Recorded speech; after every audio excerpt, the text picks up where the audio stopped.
said? Well, I just said you want to handle the You want to right? You want to lead with the right? Lead with the visual. Why do you absolutely lead with the visual? To get their attention. Why does that help get their attention? because everybody wants to know what is that. Right? What does that flyer say?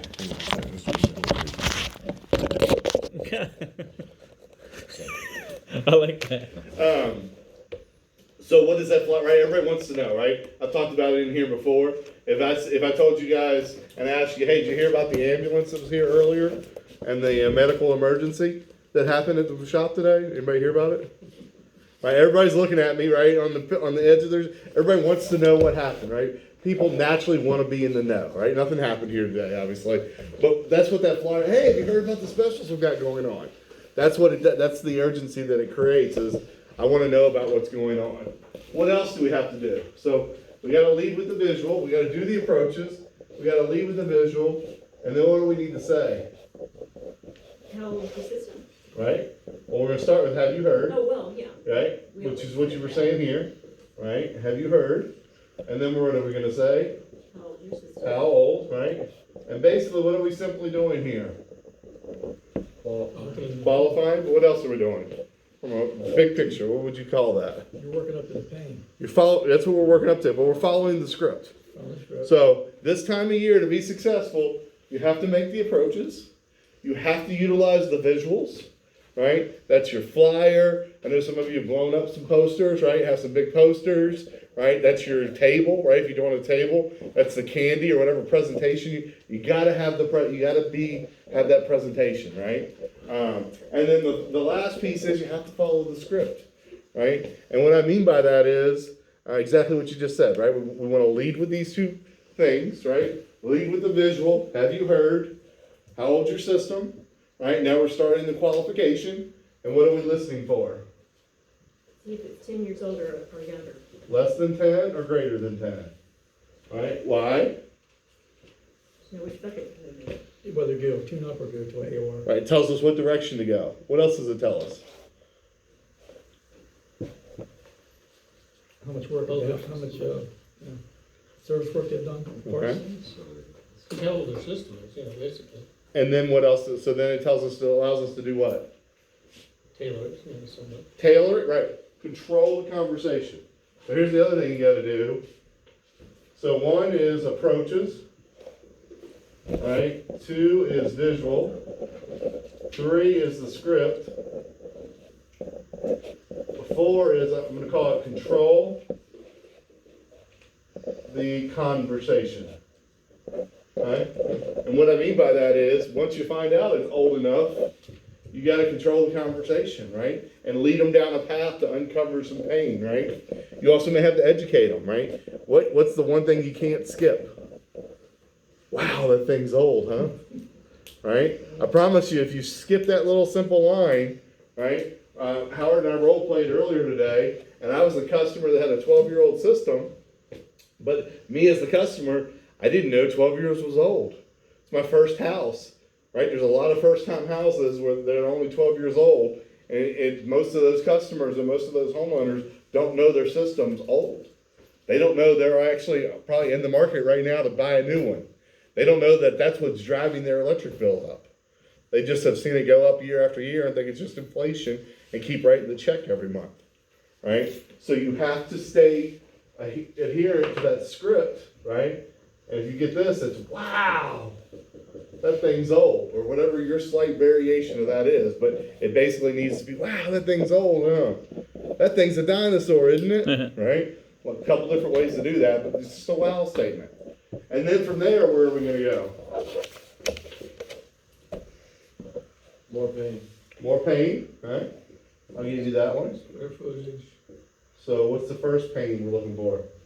GB. What's the first pain? Bills. Repairs. How's it running? Repairs. Repairs, reliability, right? Repairs, reliability. What's the second pain we're looking for? HEB. HEB.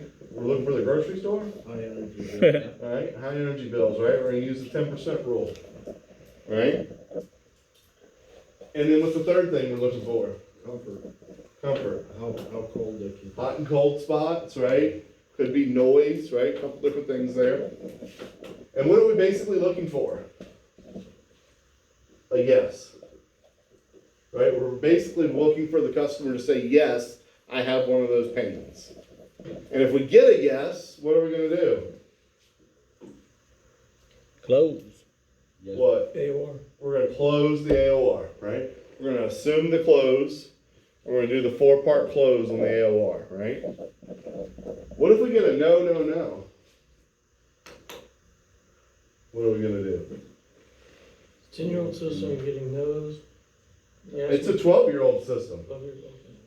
Just to tune up. Yeah, a 12-year-old system, it works great. I don't have any issues, never had an issue. I love my energy bill, it's perfect. When's the last time you had Keep it to? that way with it. What's that? I'd ask one more question first, and that would be, how much faith do you have that it's gonna make it through this summer? I bet on it like my daddy, right? Oh, Then what do I got? And you're going for the tune-up. Right? You're right, why the tune-up? This is another way to check it? It's another way because we want to chase the 12-year-old system. We want to get a technician's hands on it to see if there's something going on, right? If it was a 5-year-old system, then we go to the EAS route. But because it's an old unit, we still want we want an HVAC appointment, right? And what do we know? If it's 12 years old, what do we know? And they say no, no, no. What did they just say yes to? The tune-up. Why? Because they're not sure. What do you mean they're not sure? They're not sure how well the unit's actually running. No, that's not why they're saying yes. No? Why are they saying yes to if they say no, no, no to the AOR, why are they saying yes to the tune-up? It's cheaper.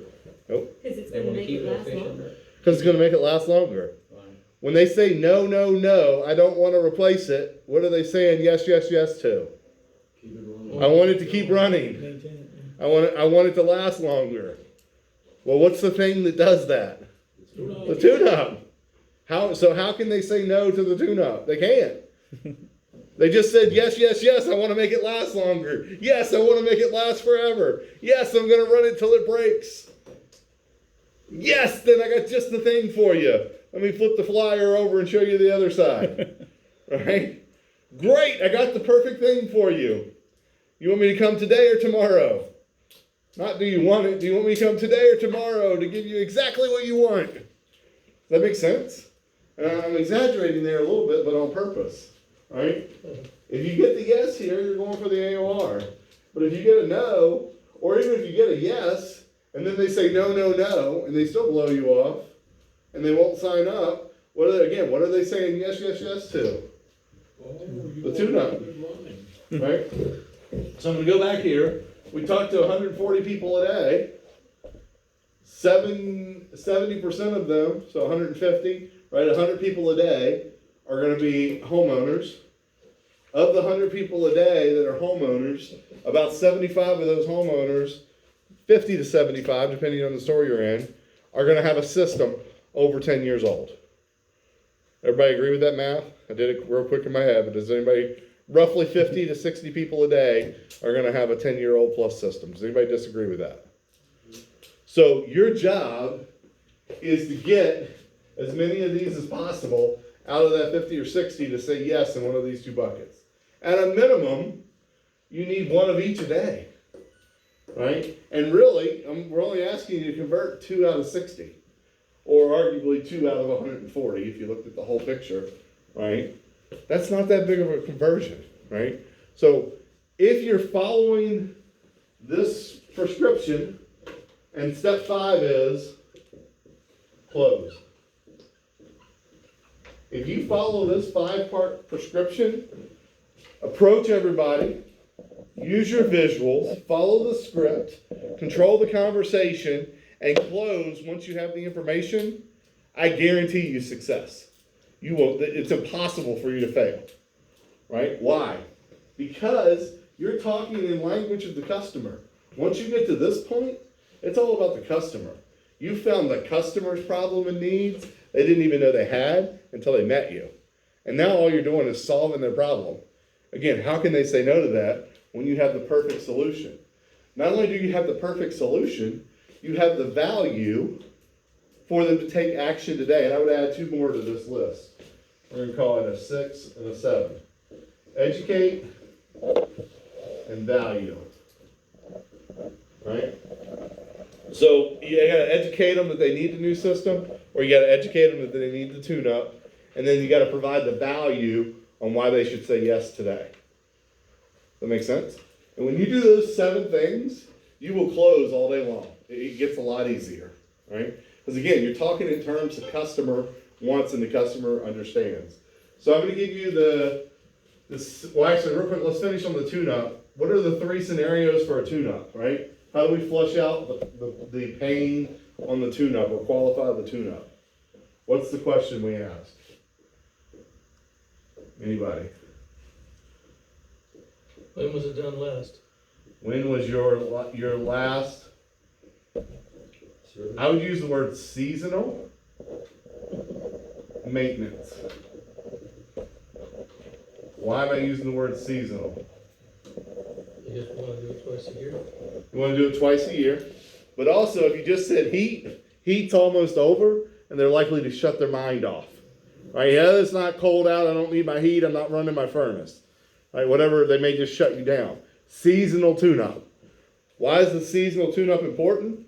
1, if you have a gas system, it could still blow up on you because you haven't used it hardly at all this year. So we need to check that out. 2, some of the parts of your furnace and your heat pump or your heat pump system are used year-round. Right? The blower and some of those motors are used year-round.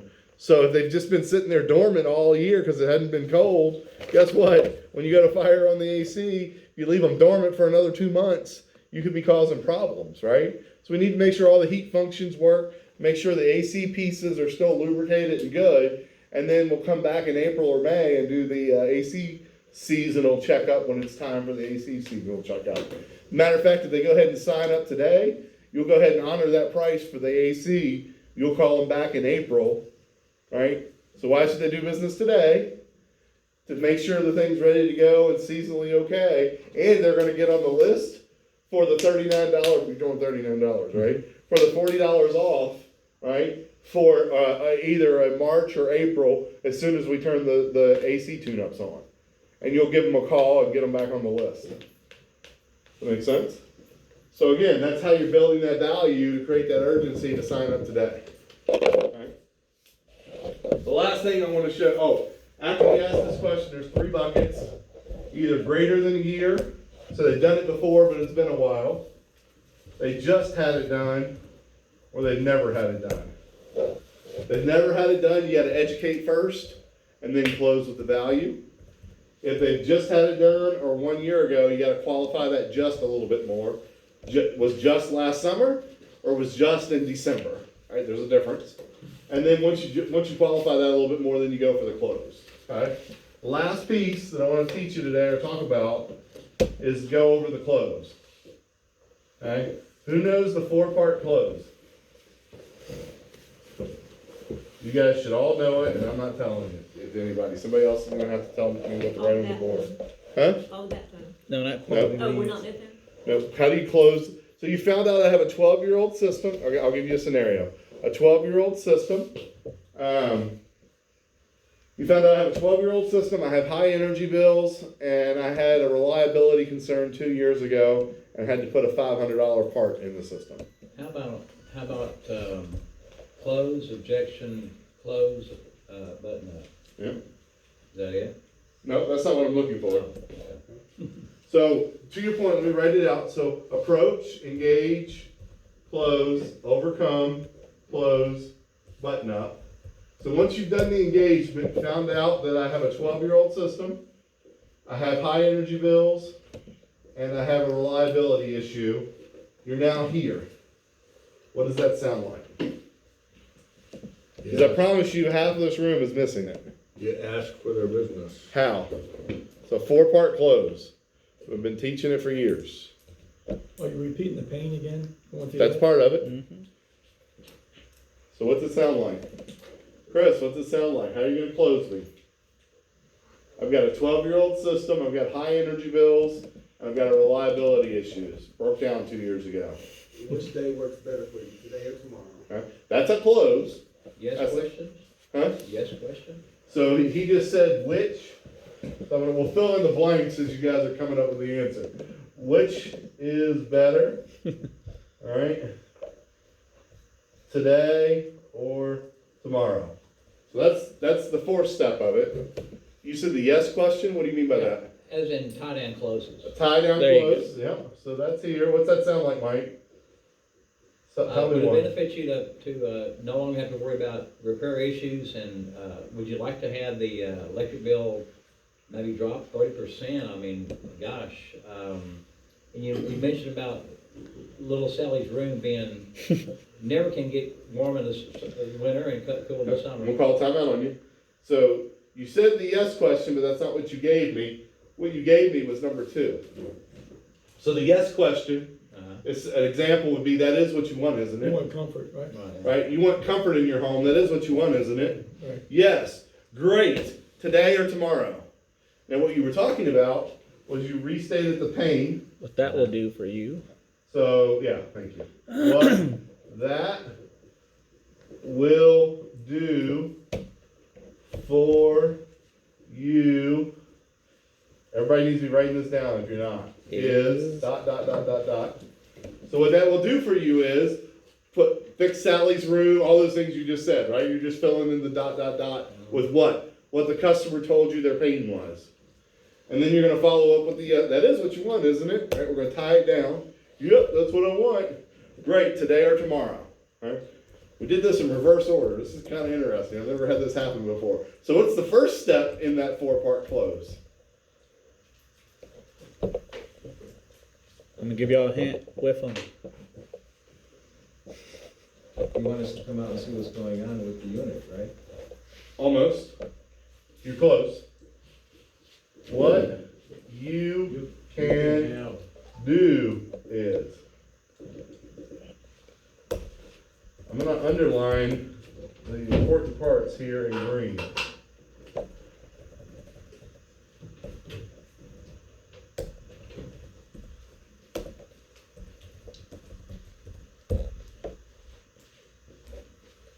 Guys, you've got to master this. If you don't master this, you will lose in February. We will have the weekend we had last weekend. All right, we can't do that again. All right? So you've done the hard part. You've asked all the qualifying questions. You found out they have a 12-year-old system. You found out they have high energy bills. And you found out they had reliability issues 2 years ago. Here's what it should sound like. Sebi, glad I bumped into you. So basically, based on what we've talked about, what you can do is have a guy come out to your house absolutely free, custom design a new system that's specific for you and your home. He can get a free estimate. That's what I just said. What that will do for you, Mr. Sebi, is we're going to show you how to lower those energy bills, and that savings will cover the cost of the new system. Plus that repair you had a couple years ago, you're never going to have to worry about that, at least not for the next 10 years anyway, because you'll have up to a 10-year warranty on the system. That is what you want, isn't it? Absolutely. Perfect. I can get a guy out today or tomorrow. Which is better for you? Today. Today. All right? You guys follow that? This will make you a butt ton of money year round if you master this. It's 4 things. Once you collect the information, it's now time to be a ruthless salesperson. And guess what? There's nothing ruthless about this other than the psychology behind it. What you can do is get a free estimate. What that will do for you is solve the pain you just told me you had. That is what you want to do, isn't it? Yes. Today or tomorrow. Right? That's what I just said. Now you got to put some more words in there. Guess what? If you're trying to close a tune-up, guess what you do? The exact same thing. What you can do is get this half-price tune-up. What that will do for you is make the system last longer, get it on its proper maintenance schedule. That is what you want, isn't it? Great, today or tomorrow. Guess what else? We're not even talking about that attic right now, but guess what else? You have an attic appointment. It's a 5-year-old system in a 30-year-old house. And they don't need a new air conditioner. What you can do is have a guy come out to your house absolutely free and do a free attic evaluation. What that will do for you is let you know the current condition of your attic, so you understand the value of your home, and also what code upgrades may be, and energy upgrades may be relevant for you to save you a ton of money on your energy bill. That is what you want to do, isn't it? Yes, today or tomorrow. You have to master that close. So there's three things that could happen. You could not be closing at all and just skipping the close steps, right? Because you just talk yourself out of the sale. Or, Chris, you even did it, right? You've been doing this for 6 years. You just went to number 4. Hey, great, sounds like you're ready to go. I can get you out today or tomorrow. That's still a close, but it's not good enough. It's good enough in the summer, but it's not good enough in February, right? Because there's no natural urgency. This, you found the way to create the urgency through all this. This ties all the work you've done to the close, so you create the urgency so they can't say no. Does that make sense? Mm-hmm. This is the secret to winning year round, but especially this time of year. But this only works if you did the other steps along the way, right? And if you shortchange those other steps, it won't work either, right? Approach enough people, 20 plus an hour, 150 a day. You don't do that, you failed. And you cheated yourself and you cheated us, right? Use your visuals, the carts, the tables, the flyers. Follow the script and the progressions, right? And get through each one to identify the pain. And really, I'll add that really to that word, right? The reason you follow the script is to get to the pain efficiently. Control the conversation, right? Stay in control with questions. Close, and educate and create value along the way. If you do those 7 things, I promise you will be successful in this role in February, and you'll do $100,000 in sales in the month of February. I've seen it done when we follow the process and follow this all the way through. So, Howard, go ahead with your question. Is it too simplistic to say the first part is really to identify their problems, acknowledge their problems, get them to acknowledge their problems? Part 2, how we're going to solve those problems for them, and then what's better for you today or tomorrow. Absolutely. So it's in the, It's whipping them. What's in it? What's in it for them? What's in it for me, the customer? Why they should say absolutely. And until you find their problems, they're never going to say yes. Right. Or if they say yes, the appointment's never going to go through. Right? They're going to cancel when we call. Mm-hmm. Right? So one of my other program managers, and he actually used to be here, Cody. He used to say this all the time. Our job's not lead generation. Our job is to generate the lead and put them in the market. Right? And all this that we're just talking about is putting them in the market. Right? And then this here is taking them off the market, right? Because we're going to close them, we're going to take them off the market. So we met them, we created the pain, we created the opportunity, and we took them off the market all in the same conversation. Does that make sense? Mm-hmm. Any other thoughts? Is that helpful? Again, I think, just having the conversation that we had with Howard, I promise you, there's 3 or 4 other people that some of those same things apply to in here, that this will help you write more leads today, tomorrow, and this weekend. So hopefully you found that helpful. Hopefully it'll help you, again, go generate some more, and more importantly, close some more, right? I doubt it. If you're doing the activity, if you're doing the approaches, this will help you convert some of those additional approaches to leads. Thoughts, questions? Before I leave, last call. Thanks for letting me hijack your meeting. Send me that video, please. For sure. We'll get it up on we'll get the video up on YouTube for anybody that missed it. So, thanks everybody. Let's crush it this weekend. I got to sneak out the back on this. Have a great day.